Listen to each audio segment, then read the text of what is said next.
Hi, my name's Dee, your Professor of Woo Woo, and welcome to Sunchild Tarot, and welcome to the general reading for Capricorn, Sun, Moon, Rising, Venus. I'm not going to say it's the October reading, we're on the 14th already as I film this, so for the next month or so, or whenever it's relevant for you. Now, as a general reading, general readings rules apply. Timing's not absolute, despite everything that I just said about October, November. Roles can get reversed. If someone else appears in the reading, then it could be you and them, because I see energies and actions, but I'm not going to say that that happens a lot, but it can. The difference with these readings is that I want you to ask a question first.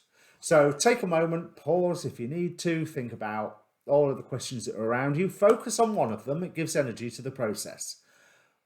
But be aware that the cards won't necessarily have, the same sense of priorities as you or I do. So you may find sometimes it'll answer another one if it's answering one at all.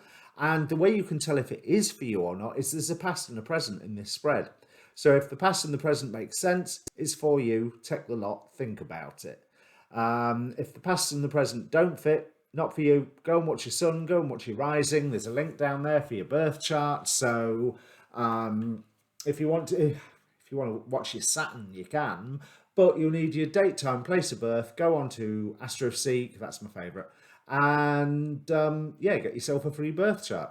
So there's also a link down there for the Facebook page for this channel. So it's got its own inbox. Now, the cards I'm using today, Spellcaster's Tarot, one of my favourite tarots, to be quite honest.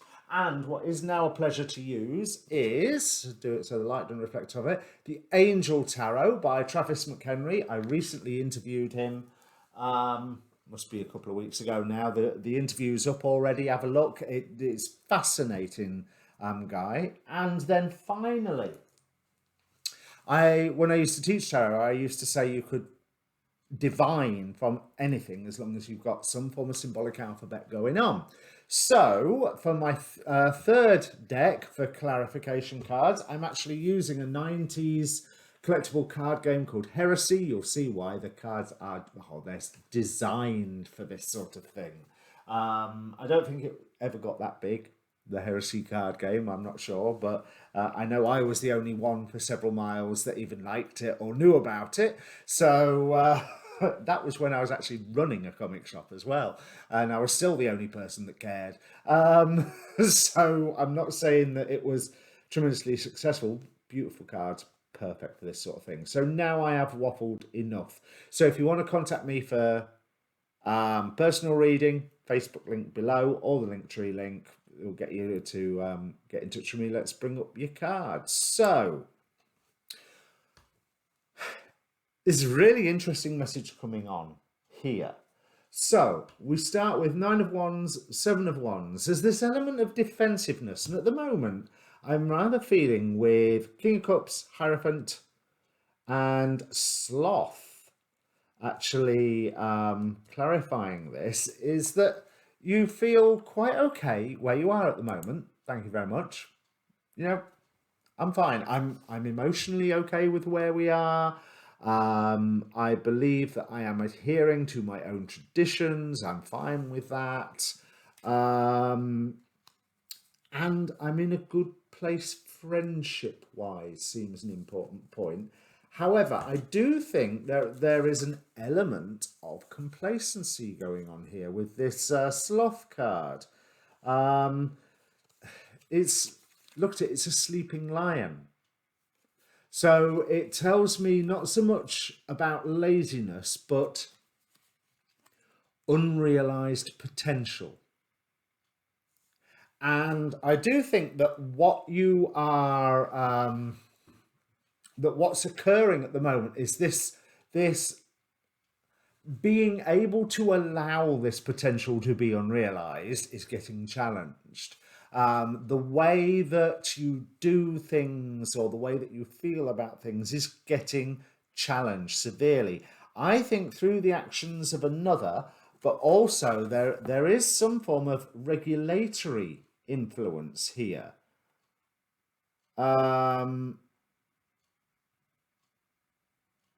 Yeah, we've got Raphael, Chief of Authorities here.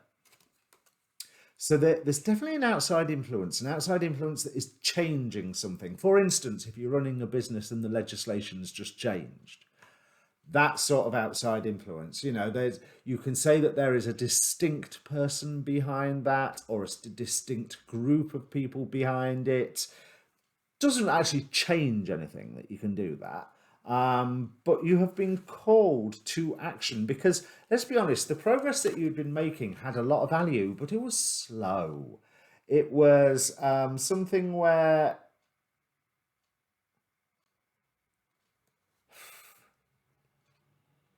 there was an element of trudging along going on that maybe you didn't have, although it had value, you didn't necessarily have much self-control during this period. And I'm not saying that you had no self-control, that sounds an awful way to phrase it, but you were traveling along defined pathways that others had laid out for you.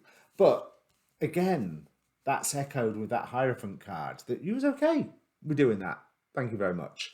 Um, but Spirit's definitely bringing in, oh, King of Swords, Six of Cups, and this Sovereign card. So what this is telling me that Spirit's bringing in some form of realization and decision that, hang on a minute, remember what you used to want to achieve. Remember what you used to dream, how things were going to be long ago, if that makes sense. Your vision of the future from when you were a bit younger and a bit more naive, this because you can still work towards that. You can still aim towards that. Yeah, of course, practicalities are going to get in the way, but you can still aim with that because you are in charge of your own destiny. That's a double-edged phrase. Because if what's been limiting you is the traditions of an industry or more specifically an employer, you suddenly becoming master of your own destiny may not be such good news. But it does not deny the fact that you are now master of your own destiny, and make use of it. Really make use of it. Because I think that you feel, like I say, there's an element of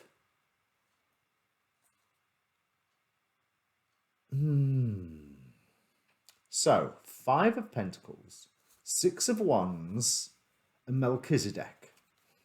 Now, do you see what I mean about these cards? So, this particular Five of Pentacles is not so much the seeking shelter as being turned away, not having quite what you want. And there's this Six of Wands that is quite victorious here. Represented here by Sihaya, Sihaya. Not quite sure how to pronounce that one. But the name translates as the god who took evil. So longevity and protects against infirmities. It's almost like there's two things I can pick up from this. One, that you might have had a more dismal way of describing things and you suddenly have the ability to go to people who told you so. I told you to break. I told you to fall down. So there's that aspect. Or, that sort of, I knew this was going to happen. Yeah, you don't have to quite take the joy and glee in it that I just did there. But also, with this Melchizedek thing and the Six of Wands, there's a potential victory coming up for you, and that you feel like you are getting guided to the right place. Because also with this particular five is a gateway, five is a challenge, five is the number of man. Are they being driven away by that dog barking on the bottom of the card, or are they choosing not to go there because the dog's barking and let's go to somewhere else instead? Somewhere that might be less full of barking dogs who look vicious. You know, so again, there's that element of this being able to take control, Capricorn, is fairly obvious to you, whether you like it or not. And I'm not saying that you do, but you have that option now because it is going to be working with stuff that you used to believe in. That, I think that's a good way of saying it, what you used to believe in. So, what you actually have to work with, well, if somebody else's actions are causing this, you can do actions of your own. We've got the Magician opposing you here, but at the bottom here we have the Ice of Cups, the Ace of Cups, and the Magician, and then with Person, one of the Goetic spirits. Who's quite practical here in this heresy deck. So, with the right idea behind you, an idea that you had long ago and that you had abandoned because, well, because the world, you know, because growing up, and because when we lose the ability to see our imaginary friends and realize that the world can be quite a crappy place. The view of the future you had from before that point, that's the one that's useful now. And that's the one that you can take action to create. Yes, tempered with realism and remembering that the world can be quite a crappy place, but the whole point of the world being a crappy place is so that we can make it better and enjoy it. You know, because there's no point. Well, I suppose there is a point, but we don't know the better unless we've had the crappy beforehand. And this is, your path is aimed here to bring a certain amount of fairness around, but there's things that you will have to let go of. We have the Justice card. So again, there's like the Sword of Justice idea of that, cutting things away. And bear in mind, it's driven by the King of Swords at the top here. And what the bottom of the deck cards are sort of saying is that you are defensive against change, because maybe there's something that you don't want to lose. You need to lose it. You need to lose it, but what you gain by gaining your own sovereignty, gaining your own self-control here, it makes it so worth it. But there's something, I mean, we've got the Five of Cups, so there you're crying over spilt wine. But we've also got the Banish card. So it's not just that the wine is spilt, you've knocked those cups over so they don't poison people. And there's a bit of you going, that's the end of that. You know, and there's a bit of sorrow towards it. But you are more trying to make things better. And other people see this. Other people see that there is a path that you are on, that you are creating some freedom. However, with you creating freedom for yourself, you're creating freedom from them as well, for them as well. So you may find yourself being a bit sort of surprised by the actions that some people take, because you just want it to be all nice and nurtured again. But there is a shift that is going to occur, that is occurring, that you have to deal with, and it's a shift for the better. Your horizons somehow are expanding here. You are getting a far better viewpoint, like you're stood in the Oraculum, looking down from Olympus or some such, and you're going to find that things are going to take off in quite a fast pace, and you still later get a choice of, am I going to carry on with this?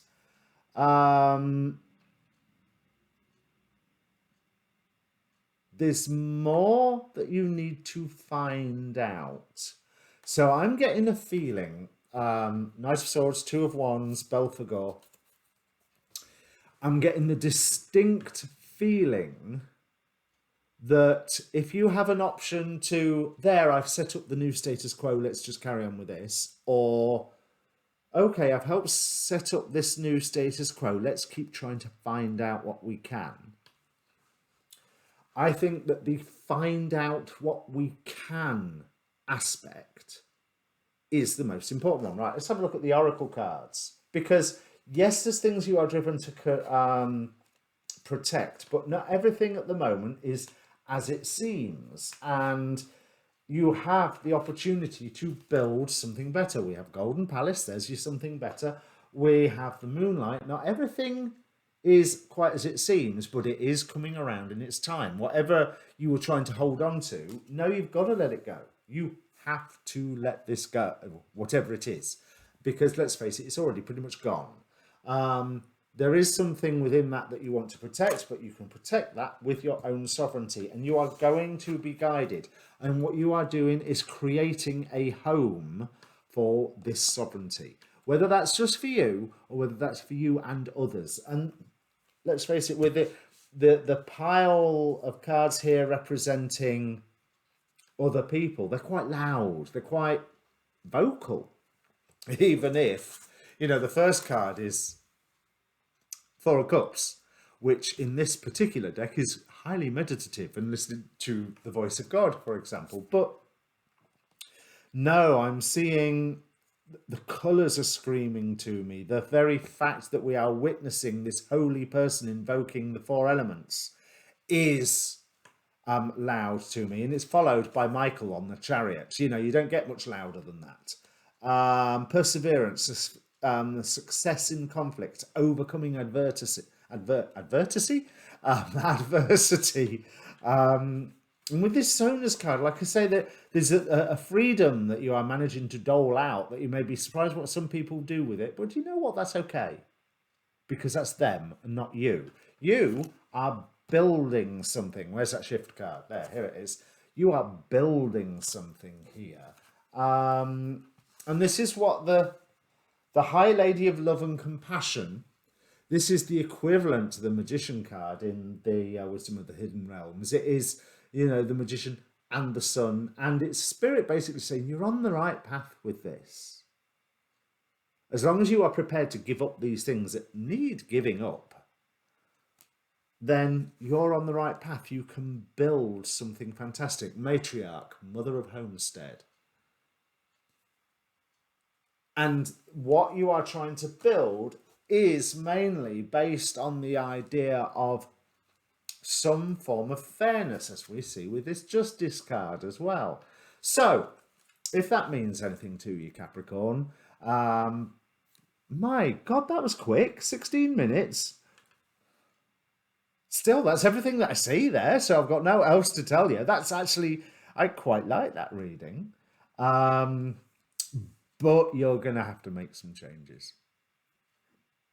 And you know what? That's okay. That really is okay. All right, Capricorn. Like I say, like, share, subscribe, comment down below if this means anything, so that I know I'm not just talking to my computer. And yeah, go and watch your rising sign. Cheers.